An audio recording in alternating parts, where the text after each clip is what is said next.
Really quickly, we have Alexandra from my team running tech on the back end. She'll be putting links and resources in the chat and running anything if anything goes haywire and I scream Alexandra, you know why. She's here to help facilitate a smooth webinar. So thank you so much for being here and popping in on today's webinar on continuous improvement and capacity building. Today, I will have a conversation with Rebecca Anderson from Global Gap about capacity building, and we will frame this conversation within the Ethical Charter Implementation Program, or ESIP as it's commonly known. ESIP is an industry collaboration led by major buyers and suppliers committed to supporting the entire produce supply chain on a continuous improvement journey towards more responsible labor practices.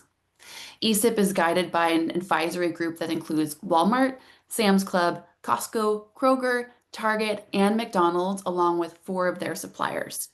My name is Madeline Edlin, Product Marketing Manager with Equitable Food Initiative, or EFI. EFI serves as the supporting organization that manages ESIP's software platform and provides technical support.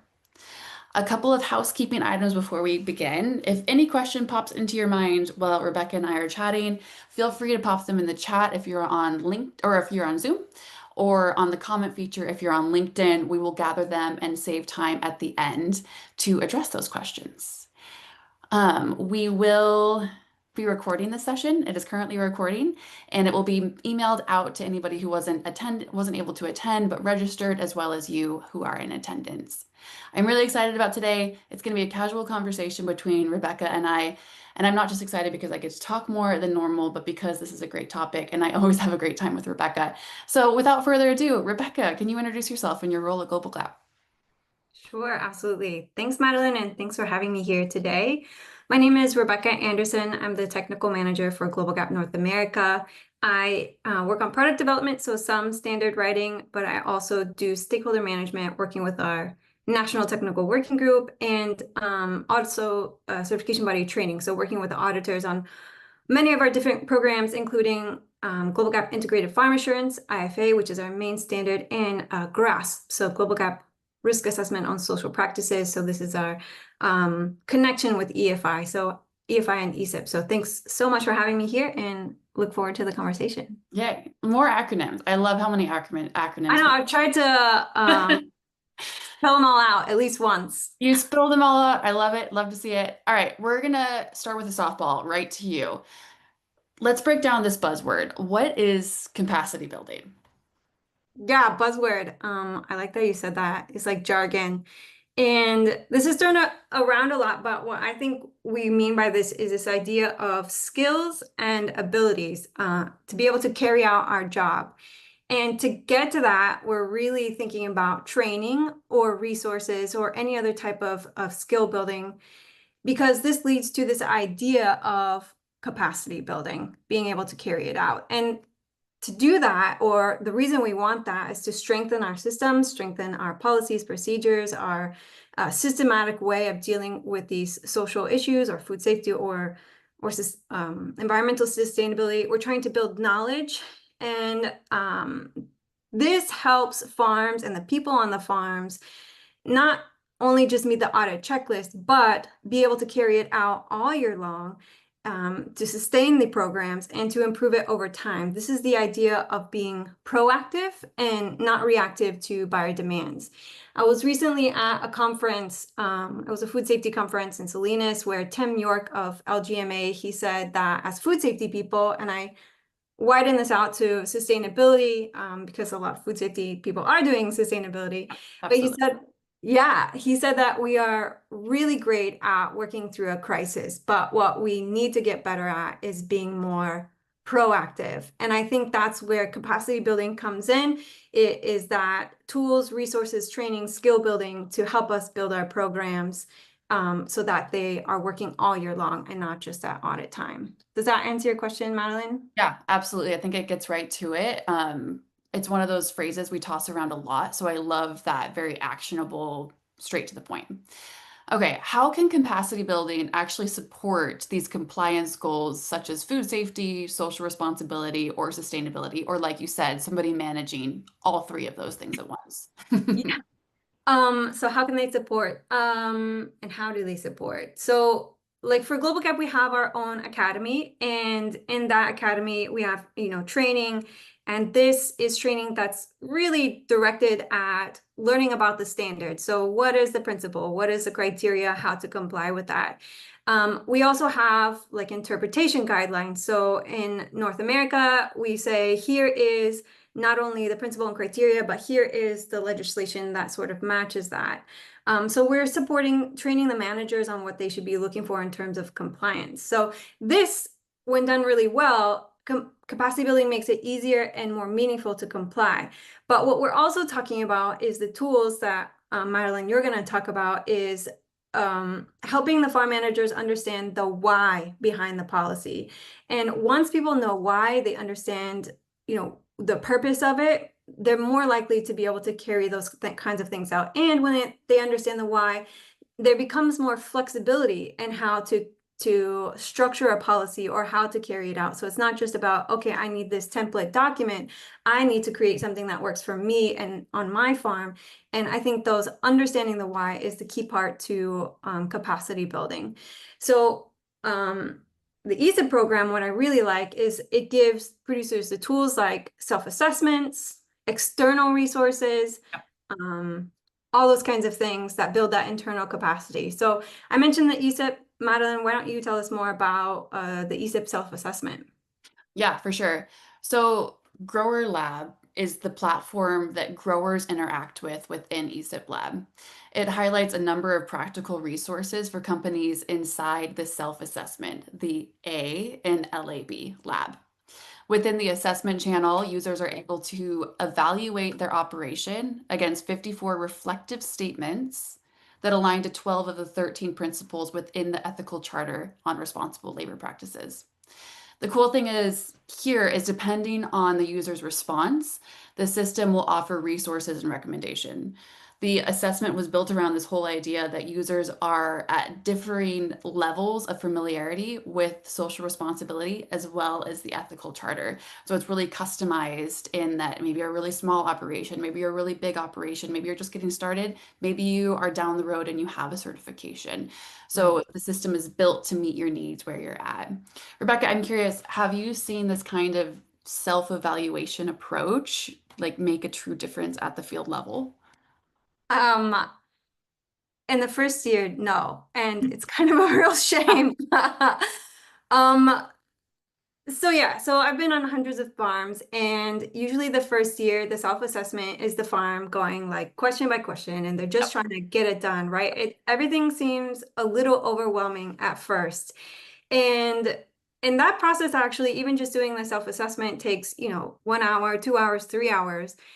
But what's also happening is it becomes this missed opportunity to really become reflective. And going back to what we were saying earlier about understanding the why and then making policies and procedures that move it forward. So I think what we want to see is these self-assessments become a way for growers to take ownership of their performance. So it's not just about doing the audit, but like, what am I doing? How am I managing this? What can I be doing differently? And spending just a little bit more time. And I know asking for time is Mhm. really challenging at any moment. But what we do see is that during the second year and during the third year, that's when we see a lot of that motivational change. I think sometimes people are just trying to get used to the questions and understanding Yeah. what they mean. And then the second year, they do take the time to say, okay, what can I do a little bit differently? And then that's when I see as an auditor or as a certification program owner, the internalization or the adoption of the practices and the program as their own, and then people sort of just really fly with it, right? And so then they get excited to show Mm, us the things that they've done differently from that last year to this year.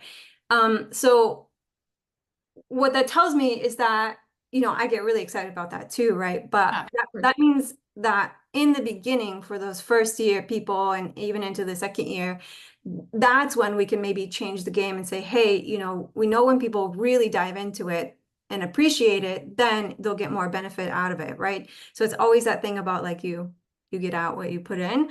Right. But I think what gets exciting is when people can self-reflect and then see the changes that they're proud of, whether it's improving worker housing or updating safety protocols or whatever.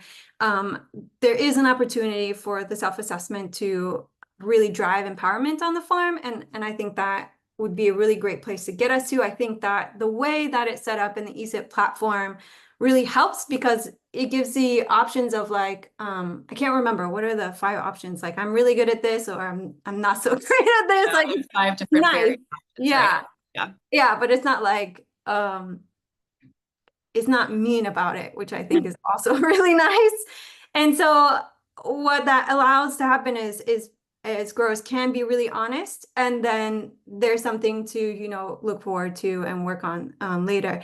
And the other thing I want to say about that is once it goes into the platform, it's not that, Walmart is reading that answer. And I think Correct. that's really a scary thing is I'm being super honest and I don't want anyone else to see it. Only the grower and maybe the few staff that are allowed can see that. But what the buyer sees is more about like, is the self-assessment being answered, right? So I think that's the great thing too, is it's allows for that privacy that also makes it feel safe to be honest with the questions, if that makes sense. I think that's a great clarification because within the lab platform, whether you're a grower or supplier, you're honestly responding to these statements and how you align to this statement. And within the platform, you're able to make notes for your team and invite other people from your team. So yeah, it is this like you create this little ball of capacity building. And then like I really like how you said it's empowering. It empowers the operation to go out and do more and own it. And then that leads to that compliance part, which is just it's kind of a prequel. You have the capacity building as a prequel to that compliance. Exactly, exactly. And then as people go through compliance, like that in itself could be capacity building as well as they learn more and start updating whatever they need to do on their self-assessment next year. So it's kind of this loop, right? And ESIP, at least the self-assessment enables that. Yeah. Cool. Cool. And that really is like that proactive mindset that we're looking for. We actually recently talked about this on the ESIP blog.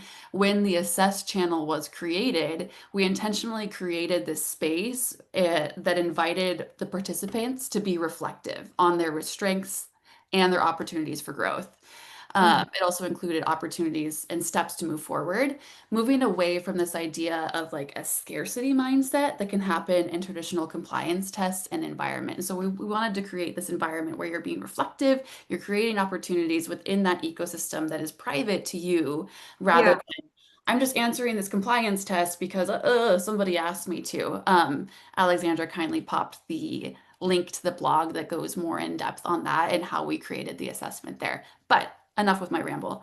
That's okay. Rebecca, can you give examples of other resources you have found valuable aside from the self-assessment? Yeah. I get really excited about the resources that are on there because it's just so challenging and overwhelming to start Googling or DuckDuckGoing or whatever search engine of choice and being like, where do I start? So it allows the producer, grower, supplier, they go in there, they choose sort of whichever subsection they want to talk about, like forced labor or working hours or something like this. So for me, one that I thought was really helpful is like the tough questions about forced labor, and especially for auditors as well. I mean, we don't go in there as CPOs or as auditors, but for growers, also this idea of like rooting that out. And um, a person may think that, oh, I don't have forced labor on my farm, but it's just giving the ideas of the different ways that that may be happening or may be showing up. And so with these resources, they can realize the issue that it encompasses so more. So like a really good one was addressing risks of forced labor in supply chains, protecting workers from unfair restrictions. So, like when can people go to the bathroom, for example? I know you don't like nitty-gritties, Madeline, but I'm getting some nitty-gritties. Or like, getting their documents back or yeah, movement, for example. That was something that was very enlightening to me that maybe farms didn't think of that could have been something as an indicator, right? So you have these really great resources that are quick and to the point, very well organized, and then they can learn about the issue and really say like, oh, I'm not doing that on my farm, but it's good to know that that's something that I need to be aware of, right? Hopefully that's the answer. Yeah, no, I think that's a great answer. It really widens the aperture of like you think it's this one thing, but then when you're expanding and building your own capacity, you're able to see that it encompasses all of this. And Alexandra put that reference, that resource that Rebecca referenced in the chat. We're going to pop in a few different resources as we continue to talk that are all built into eSIP Lab, but we'll just give you a little smattering of what you'd see when you're in the platform, or maybe what you do see when you're in the platform. Back on track. It really does all start with that awareness and policy. Yeah, I policy is a good one, right? It's like, what do you write? What needs to be in my policy? So another one that I looked at was a clear non-retaliation policy. So like when somebody has a complaint or an issue, and then they submit that, how can they, not fear having some sort of a punishment, right? And so having that an example policy, really helps a grower say like, okay, well, how can I implement that on my farm? Because otherwise, like, again, they're just really starting with nothing on this topic. So, and these policies are good. These are examples, and remember, they're examples. They need to be tailored, but these kinds of policies go a long way in creating an environment where workers feel safe in reporting concerns, right? That nothing's going to happen back to them. They're not going to have to do a lower paying job or whatever else, punishment, right? And also that punishments for non-retaliation are much broader, just like we talked about forced labor, right? So this idea of what could be included under this umbrella, helping tease that out a little bit. So really great resources on those kinds of things as well. All that would be included in the social audit. So whether it's Global Gap Grasp or any other ones as well. Yeah, I think it's that a really great point you made of not just, oh, we have the suggestion box, but rather the culture around it of what's going to happen if a worker uses that suggestion box. I think that's great. Yeah. Communication and trust are essential. Yeah. Another topic that comes up often is ethical recruitment. Wondering, have you worked with any producers who are using the Stronger Together toolkit? That's a really great question. I really like it because it's a good example of industry coming together and having more integration to provide resources. So to answer you directly, I haven't seen a producer use it yet, but we recently worked with Stronger Together to demonstrate this toolkit. So I think people are just starting to see it. And then hopefully, towards the end of this year, next year, people will start adopting it. This is an incredibly thorough guide. They use it to improve their recruitment practices, especially when hiring through labor contractors, which is like Yeah. the challenge. So it helps them ask the right questions. They set clear expectations from day one. And I think it's great because, we reference Stronger Together, eSIP reference Stronger Together. It comes out of work that's sponsored by Walmart, I believe. So everyone is coming together to try and say, hey, we're trying to tackle this issue.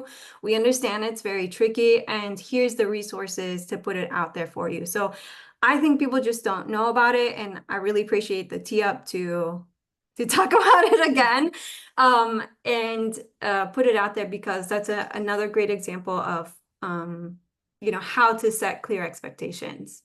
I'm here for a tee up anytime, just pitch it to you.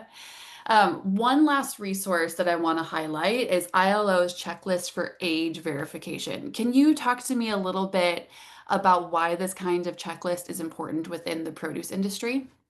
Yeah, yeah.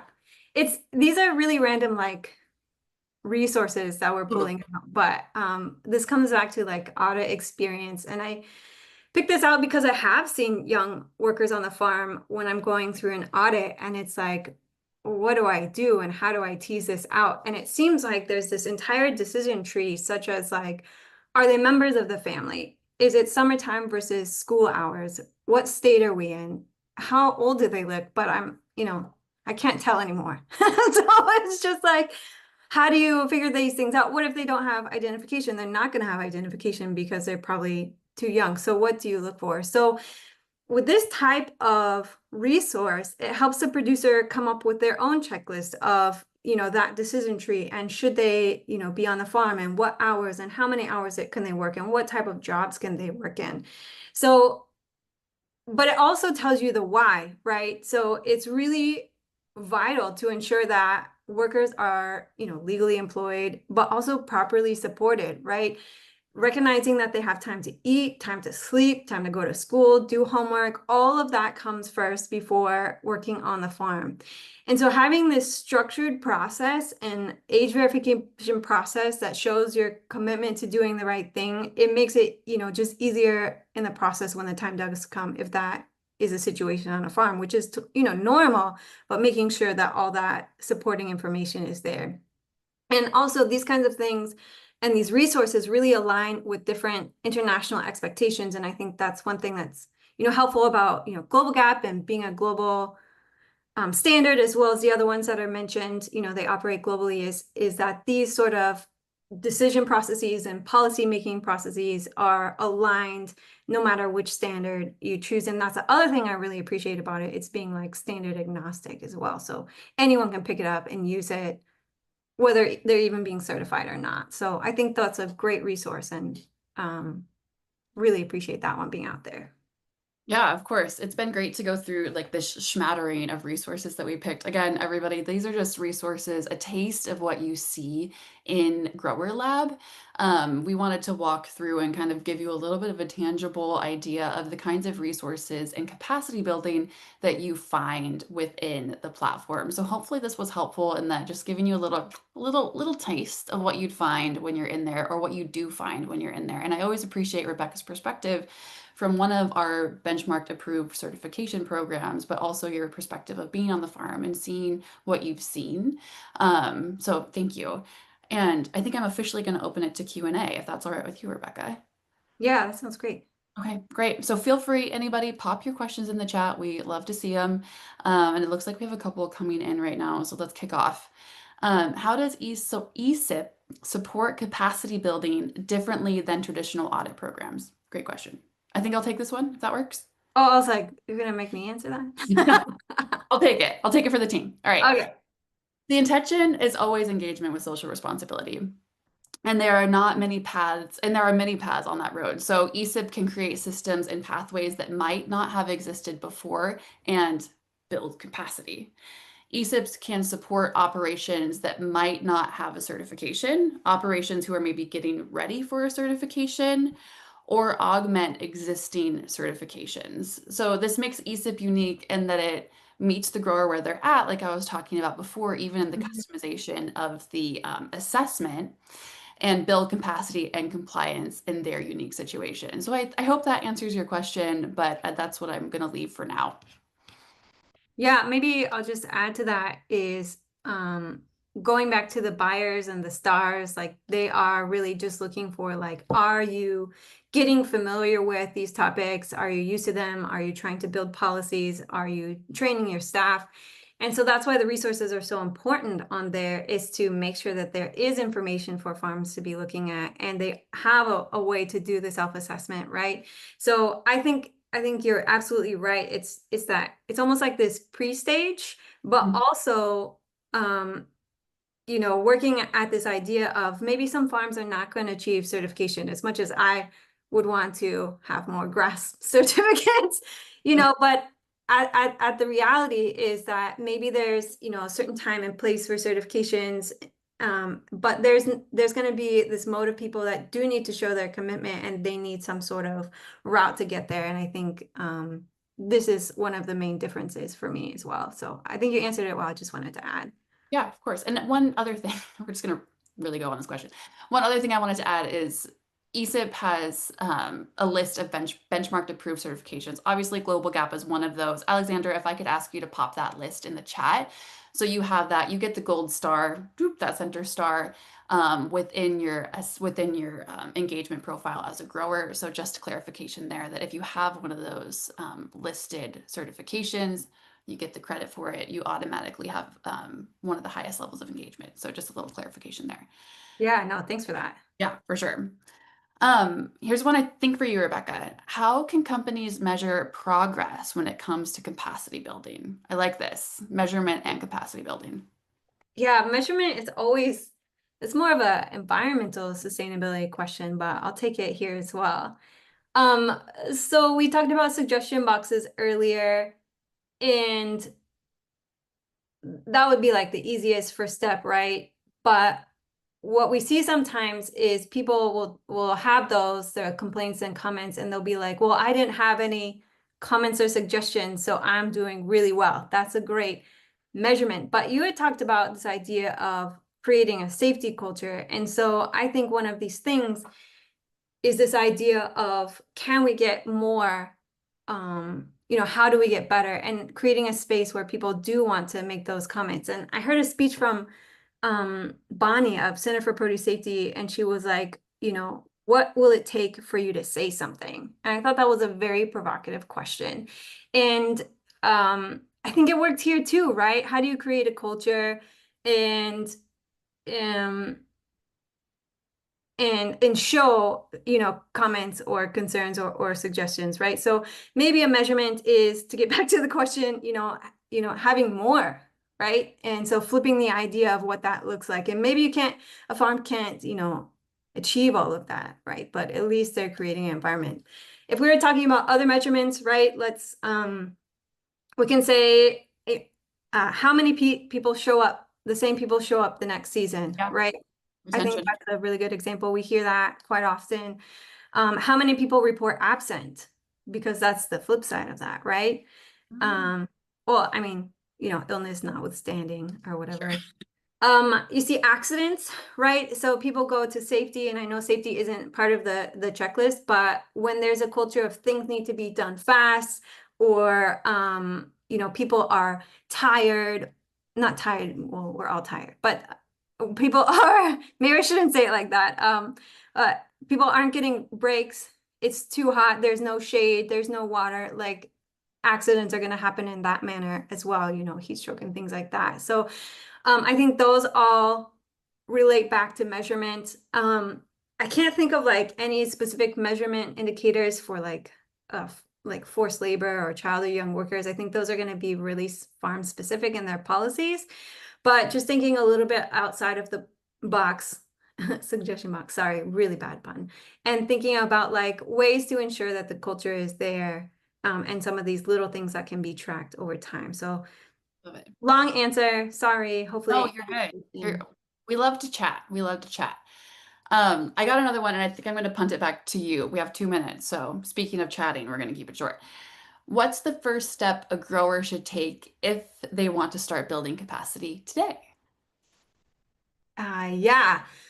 I mean, I think ESIP is a really great resource. The first step is really to log in and look around. Um, I know for Global Gap grass producers, it would be free, so you can talk about that, the pricing. But really doing those sort of self-assessments and thinking deeply about it, because otherwise, because those give you the main topics of where you start to need to look for more information, right? So honestly, it's just starting. And once they start, they can find a favorite topic, Mhm. find something that resonates with them, and then, work towards continuous improvement that way. That's how I feel.